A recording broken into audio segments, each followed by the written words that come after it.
अस्सलाम वालेकुम गाइस, उम्मीद है आप खैर खैरियत से होंगे। आज हम चैप्टर नंबर 4 की तरफ मूव करते हैं, जो कि है कमांड लाइन इंटरफेस।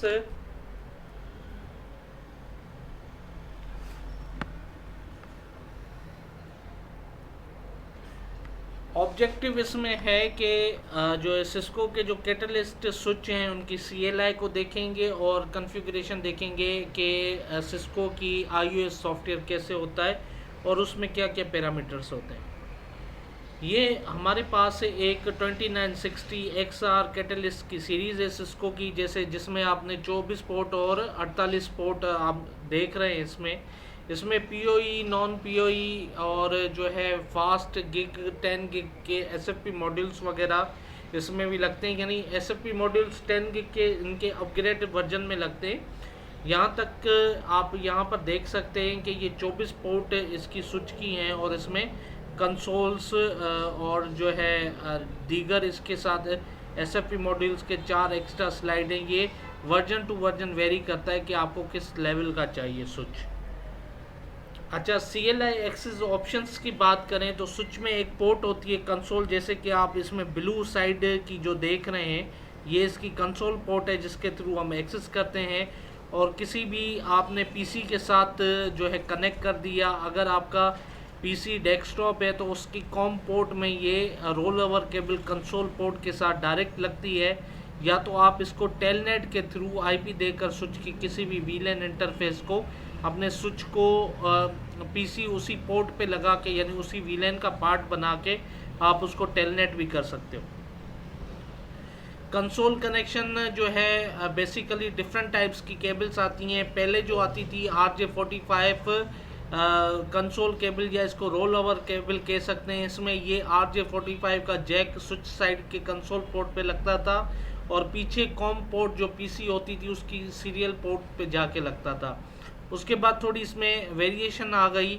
इसमें ये वाली केबल इनिशियली यही सेम ही केबल होती थी, यहाँ पर USB कन्वर्टर आ गया जो कि इसके सीरियल उसको कन्वर्ट करके एक USB पोर्ट की तरह लैपटॉप वगैरह में लगता था और आप कंसोल इसके तरीके से लेते थे। आजकल जो थर्ड टाइप की वेरिएशन आई हुई है केबल्स में, आप इस कंसोल पे RJ45 का कनेक्टर लगा दो और पीछे USB पोर्ट आपके लैपटॉप वगैरह में लग जाएगी डायरेक्टली।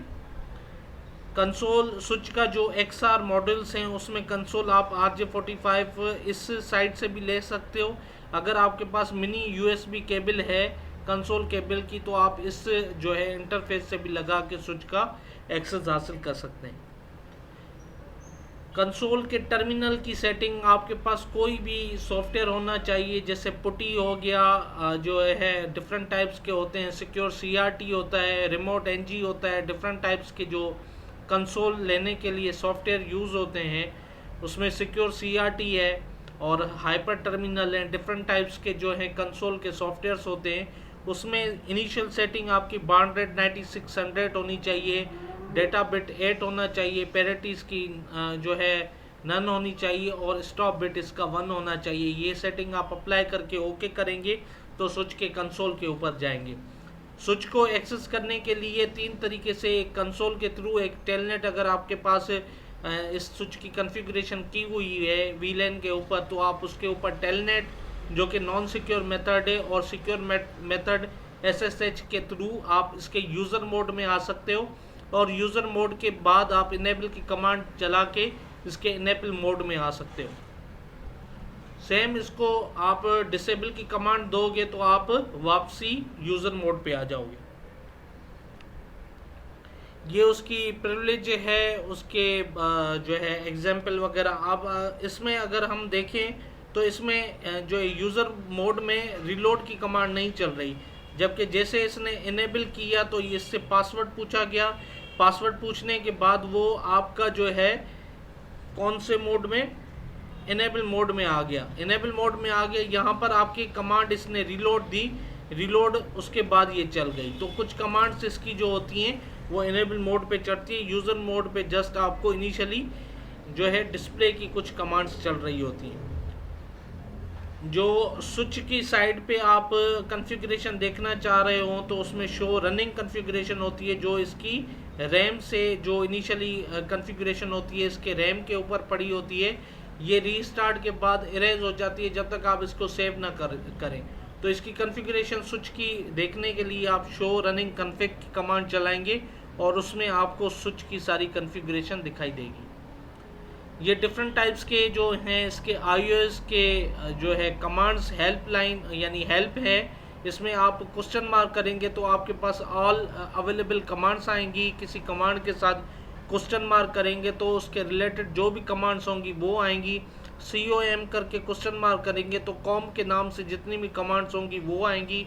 अगर कोई कमांड देकर प्रेम यानी पैरामीटर्स के PRM आप टाइप करके क्वेश्चन मार्क करते हो तो उससे रिलेटेड जितनी भी होंगी वो आपके आ जाएगी। किसी कमांड को एग्जीक्यूट करने के यानी आधे में आपको पता नहीं है तो आप टैब कमांड दबाओगे तो वो आपकी जो कमांड होगी वो पूरी वहाँ पर डिस्प्ले होगी। और इसी तरीके से नीचे कमांड प्रॉम्प्ट N और क्वेश्चन मार्क दिया गया है ताकि आपको स्पेस के साथ यानी इसके आगे जो भी होगी कमांड आपकी वो आपको डिटेल में दिखाई देगी। ये डिफरेंट टाइप्स के सीक्वेंस हैं। अगर आप अप एरो की करते हैं तो आपने जो रिसेंटली कमांड चलाई हो स्विच में तो वो आपको डिस्प्ले आएगी। डाउन एरो तो वो यानी फॉरवर्ड, अगर हिस्ट्री में बहुत आगे आप निकल गए हो तो डाउन एरो से आप वो कमांड्स दोबारा देख सकते हो। लेफ़्ट एरो की के लिए कर्सर आपका लेफ़्ट साइड पे जाएगा। आप अगर इसको कंट्रोल B भी करते हो तो वो भी सेम ही मेथड करेगा। इसी तरीके से राइट एरो की और कंट्रोल F का फंक्शन भी फॉरवर्ड करता है कमांड्स को आगे, और बैक स्पेस आपका स्पेस देने के लिए यूज़ होता है। अब ये जो है शो मैक एड्रेस डायनामिक, ये स्विच जो डायनामिक जो एड्रेस जो है रीड करता है किसी भी पोर्ट्स के ऊपर तो वो सारी यहाँ पर डिस्प्ले में आपको दिखाई देगी। ये इसको आप ऐसा समझ लें कि स्विच की कैम टेबल होगी जिसमें मैक एंट्रीज वगैरह होती हैं। जब आपकी इनिशियल स्विच के ऊपर ट्रैफिक जाना स्टार्ट होती है तो वो ऐसे कैम टेबल बनाता जाता है जो आप show MAC address table dynamic के कमांड के साथ देख सकते हो। CLI मोड में आप इनेबल करोगे तो आप इनेबल मोड में आ जाओगे। इनेबल मोड के बाद आप कॉन्फ़िग टर्मिनल करोगे तो आप कॉन्फ़िगरेशन मोड में आओगे, जहां पर आने के बाद आप स्विच की कॉन्फ़िगरेशन कर सकते हो। अगर आपने एंड टाइप किया तो आप इनेबल मोड में आ जाओगे और दोबारा आपने डिसेबल टाइप किया तो आप यूज़र मोड में आ जाओगे। ये आपकी कुछ कमांड्स हैं स्विच की। अगर आप देख रहे हैं तो कॉन्फ़िग टर्मिनल के बाद वो कॉन्फ़िग टर्मिनल में आ गया। उसके बाद स्विच का इसने नाम चेंज किया है होस्ट नेम फेरेट के नाम से। उसके बाद वो कंसोल के ऊपर आया है, जो कंसोल आपने लिया था इनिशियली उसके ऊपर ये पासवर्ड सेट कर रहा है कि पासवर्ड इसका होप है। और इंटरफेस 1 के ऊपर आया है और इंटरफेस की उसने स्पीड सेट की, ये एग्जिट होकर बाहर गया है।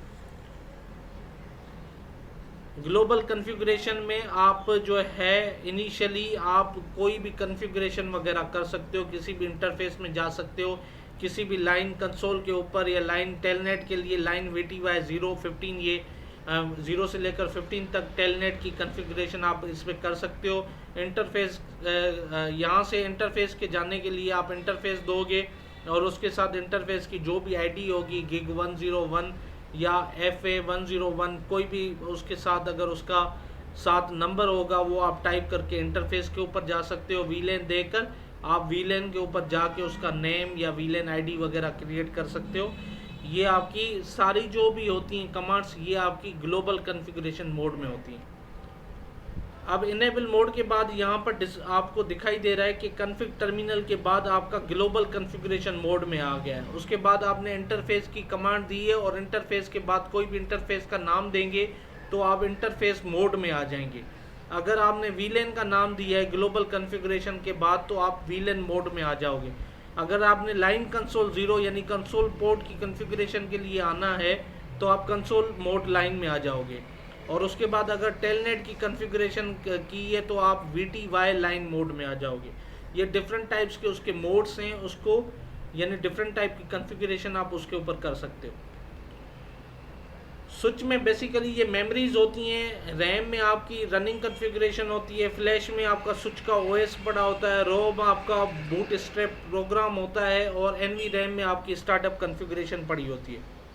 अगर आप स्टार्टअप कॉन्फ़िगरेशन की बात करें तो वो जब आपका स्विच बूट होता है तो वो बेसिकली स्टार्टअप कॉन्फ़िगरेशन को देखता है कि स्विच की कॉन्फ़िगरेशन क्या पड़ी हुई है, वो एनवी रैम से उठा के रैम में रखता है। रैम आपकी टेम्परेरी कॉन्फ़िगरेशन होती है जो आप उस टाइम कर रहे होते हो, जब तक आप उसको सेव नहीं करोगे तब तक वो आपकी रनिंग कॉन्फ़िगरेशन में होगी। अगर इनकेस लाइट बंद हो जाती है या स्विच रीस्टार्ट हो जाता है तो लास्ट सेव कॉन्फ़िगरेशन जो आपकी होगी वो आएगी, जो आपने की होगी। जब तक आप उसको सेव नहीं करोगे तब तक वो रैम में रहेगी, जैसे आपने सेव किया तो वो एनवी रैम में चली जाएगी और वो स्टार्टअप कॉन्फ़िगरेशन का पार्ट बन जाएगी। ये आपको कॉन्फ़िगरेशन दिखाई गई है कि शो रनिंग का सारा है, उसके बाद शो स्टार्टअप कॉन्फ़िगरेशन की है आपने, उसके बाद ग्लोबल कॉन्फ़िगरेशन मोड में आया है, कॉन्फ़िग टर्मिनल करके एग्जिट किया है, फिर शो रन किया है, फिर शो स्टार्टअप किया है। ये डिफरेंट टाइप्स को आपको यानी दिखाया गया है कि कैसे कमांड्स वगैरह इसमें चल सकती। तो ये था आज का लेक्चर CLI के ऊपर जो कि चैप्टर 4 था। उम्मीद है आपको पसंद आया होगा। चैनल को लाइक सब्सक्राइब करना ना भूलिएगा। दुआओं में याद। अल्लाह हाफ़िज़।